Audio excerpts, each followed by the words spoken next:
Hello everyone and welcome back to the channel. कैसे हो आप सभी? आई होप सब अच्छे होंगे और अच्छे से पढ़ाई कर रहे होंगे।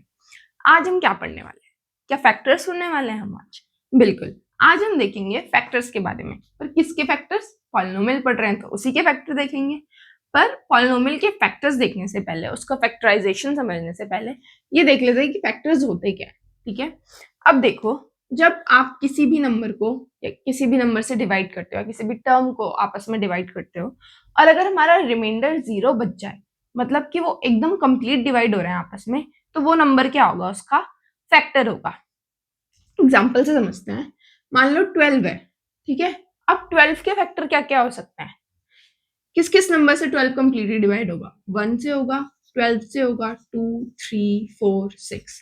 ये सब क्या है? 12 के फैक्टर्स हैं। क्यों? क्योंकि इन सब से अगर हम 12 को डिवाइड करेंगे तो रिमाइंडर क्या होगा? हमेशा 0 होगा, कंप्लीट डिवाइड हो जाएंगे ये, है ना। अब सेम चीज होगी पॉलिनोमियल में भी। मान लो अभी तक रिमाइंडर थ्योरम में हमने क्या देखा था कि जब हम px को डिवाइड कर रहे थे किससे? x माइनस ए से, x प्लस ए, कुछ भी ले लो, ठीक है। इससे हम डिवाइड कर रहे थे तो हमारा क्या बच रहा था? जो क्यू आर प्लस आर, तो हमने देखा था यहाँ पे क्या बच रहा था? एक रिमाइंडर बच रहा था। जो पी ए है वो किसके बराबर था? रिमाइंडर के बराबर था। पर फैक्टराइजेशन में जो रिमाइंडर होता है वो क्या होता है? 0। तभी तो वो उसका फैक्टर होगा ना। जब 0 आएगा रिमाइंडर, तभी तो हम पता लगा पाएंगे कि हाँ जो सॉरी, तभी तो हमें पता चलेगा ना कि क्या जो x माइनस ए है वो क्या कर रहा है? कंप्लीट डिवाइड कर रहा है हमारे पॉलिनोमियल को, है ना। अब इसमें भी वैसे ही करना है हमें। स्टार्टिंग से हर एक चीज समझते हैं कैसे कैसे फैक्टर निकालते हैं। तो पहला तरीका तो वही है, क्या कि हम क्या कर देंगे? हमारे जो हमें डिवाइजर दिया है उसका 0 निकालेंगे, अपने पॉलिनोमियल में पुट करेंगे, और अगर 0 आ गया उस इक्वेशन का, जो हमारे पॉलिनोमियल एक्सप्रेशन वो 0 आ गई, तो मतलब ये क्या है? उसका फैक्टर है। इसको एक एग्जांपल से समझते हैं। देखो, वो क्या बोल रहा है? हमें बताना है कि x माइनस 2 क्या एक फैक्टर है हमारे पॉलिनोमियल का। गला खराब हो गया यार। तो देखो, हमें क्या बताना है कि x माइनस 2 फैक्टर है इसका या नहीं है। अब हम क्या निकालेंगे? इसका 0 निकालेंगे। तो x minus 2 is equals to 0 रखो, और यहां से आपका 0 कितना आ गया? 2 आ गया। अब इसको हम कहाँ रख देंगे? हमारे पॉलिनोमियल के एक्सप्रेशन में। तो p x की जगह क्या रखना है? 2 इज इक्वल्स टू 2 का स्क्वायर माइनस 5 इंटू 2 प्लस 6। ये कितना हो गया? यहाँ से 2 2 जा 4 माइनस 5 2 जा 10 प्लस 6। 4 माइनस 10 माइनस का 6 प्लस का 6 इज इक्वल्स टू 0। हमारा जो रिमाइंडर है वो क्या हो गया? यहाँ पे 0 हो गया है, कंप्लीटली डिवाइड हो रहा है मतलब। तो ये क्या है? इसका फैक्टर है।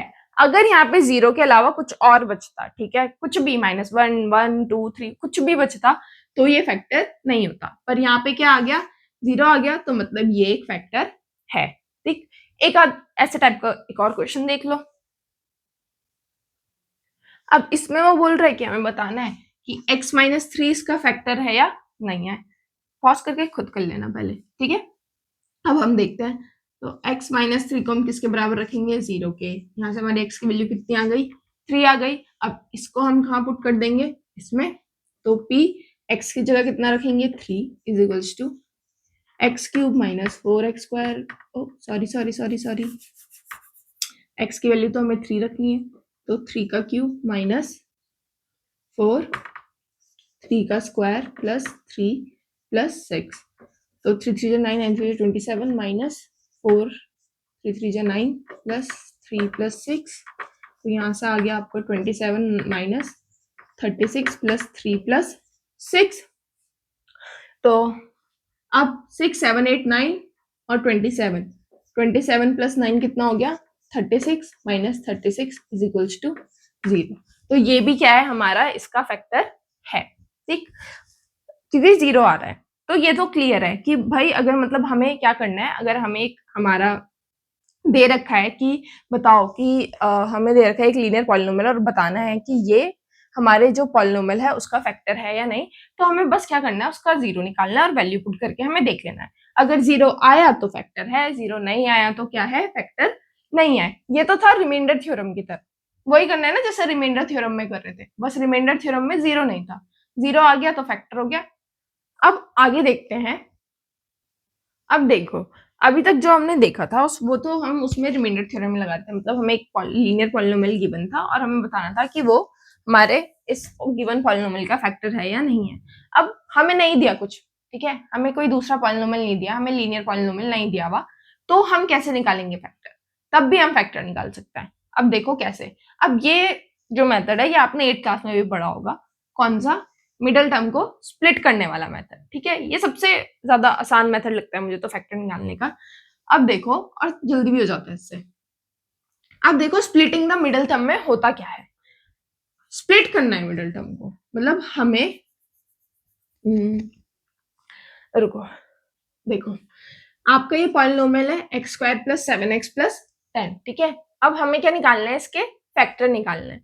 तो अब इसके फैक्टर निकालने के लिए हमें क्या चाहिए, हमें ना, ये तुम्हें सिर्फ इसके कांस्टेंट टर्म से मतलब होता है। जब भी हम मिडिल टर्म को स्प्लिट करते हैं तो हमें सबकी क्या होती है, कांस्टेंट टर्म से मतलब होता है। अब हमें ऐसे दो नंबर चाहिए होंगे, ठीक है, ऐसे दो नंबर ए और बी, जिन्हें प्लस करके, क्या, जिन्हें प्लस करके तो हमारा मिडल टर्म आनी चाहिए, मतलब a प्लस बी कितना होना चाहिए, 7 होना चाहिए। और मल्टीप्लाई करके क्या आना चाहिए, जो ये और यहाँ क्या है, हमारा कोफिशिएंट 1 है, तो 1 इंटू 10 कितना हो गया, 10 हो गया। तो जिसे मल्टीप्लाई करके तो हमारा 10 आए और प्लस करके क्या आए, 7 आए, तो a इंटू बी कितना होना चाहिए, 10 होना चाहिए, ठीक है।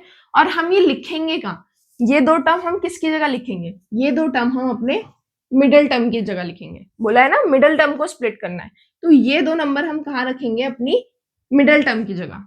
इसी एग्जाम्पल को देखो, क्या है, x square plus 7x plus 10, ठीक है। अब हमें क्या चाहिए, दो नंबर जिन्हें प्लस करके 7 आए और मल्टीप्लाई करके 10 आए, तो क्या होता है 5 6 7, तो 5 2 जा 10 होता है और 5 प्लस 2 7 होता है, तो एक्स स्क्वायर प्लस, इसकी जगह मैं क्या लिख दूंगी, 5 प्लस 2, मतलब मैं इसको क्या लिख सकती हूँ, 5x प्लस 2x प्लस 10। अब यहां से क्या आएगा कॉमन, इन दोनों में क्या कॉमन आ रहा है, x कॉमन आ रहा है, तो यहाँ अंदर बच गया x प्लस 5 सेम, प्लस यहाँ क्या कॉमन आ रहा है, 2x प्लस 5। और कॉमन लेते हुए ये ध्यान रखना, ऐसा मत कर देना कि यहाँ x प्लस 5 और यहाँ तुम कुछ और ही कॉमन ले रहे हो, नहीं ऐसा नहीं होता है, दोनों में सेम चीज कॉमन आनी चाहिए। यहाँ भी अगर x प्लस 5 अंदर ब्रैकेट के, तो यहाँ भी x प्लस 5 ही होना चाहिए अंदर ब्रैकेट के, x माइनस 5 भी गलत हो जाएगा और कुछ और तो पूरा ही गलत हो जाएगा, ठीक है, तो ये गलती मत करना। तो हमारे फैक्टर्स क्या आ गए, x प्लस 2 और x प्लस 5। अब अगर हम इन दोनों को 0 के बराबर रखेंगे, x plus 2 is equals to 0, तो हमारी x की वैल्यू क्या आ गई, -2। ये एक हमारा इसका रूट है, इसका 0 है, और दूसरा क्या आ गया, x plus 5 is equals to 0, x की वैल्यू क्या आ गई यहाँ से -5। तो -2 और -5 क्या है, हमारे इसके रूट्स हैं। और इसके अगर हम फैक्टर की बात करें तो x प्लस 2 और x प्लस 5 क्या है, इसके फैक्टर है। अब इसमें दो ही फैक्टर होंगे क्या, दो से ज्यादा हो सकते हैं, नहीं, दो से ज्यादा नहीं हो सकते। याद करो जब हमने जीरोस ऑफ पॉलिनोमियल पढ़ा था, तो हमने ये चीज देखी थी कि जो हाईएस्ट जो डिग्री होती है पॉलिनोमियल की, उतने ही क्या होते हैं उसके फैक्टर्स होते हैं, उतने ही उसके जीरोस होते हैं। तो यहाँ पे डिग्री क्या है, 2, तो इसके जीरोस भी कितने हो सकते हैं, इसके फैक्टर्स भी कितने हो सकते हैं, सिर्फ 2 हो सकते हैं, ठीक है, 2 से ज्यादा नहीं हो सकते। अब इसके एक दो क्वेश्चंस और देखते हैं। अब देखो इसके फैक्टर निकालने हैं, 3x square minus 17x plus 10। हमें क्या देखना है, हमें सिर्फ मतलब है ये कांस्टेंट टर्म से, ठीक है। तो दो नंबर जिन्हें प्लस करके क्या आना चाहिए, 17, और मल्टीप्लाई करके क्या आना चाहिए, जो इन दोनों को मल्टीप्लाई करके आएगा।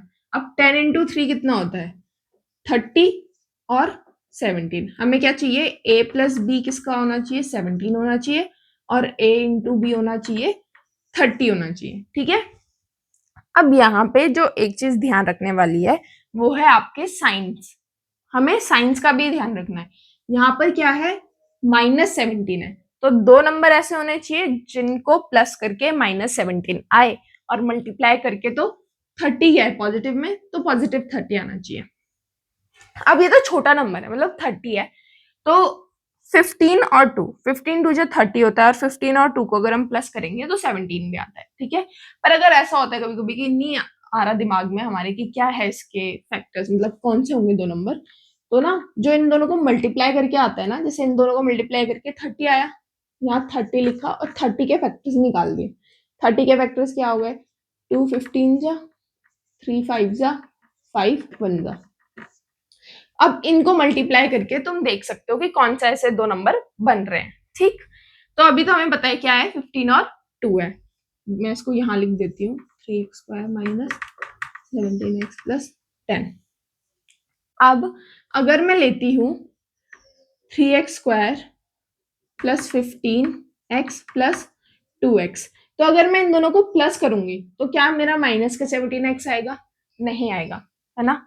तो मैं क्या लूंगी यहाँ पे, माइनस का 15x और माइनस का 2x। हमें पता है माइनस माइनस प्लस होता है, तो इनको प्लस करके तो माइनस का 17 ही आएगा और मल्टीप्लाई करके पॉजिटिव का आएगा, क्या आएगा पॉजिटिव का 30। ये हो गया।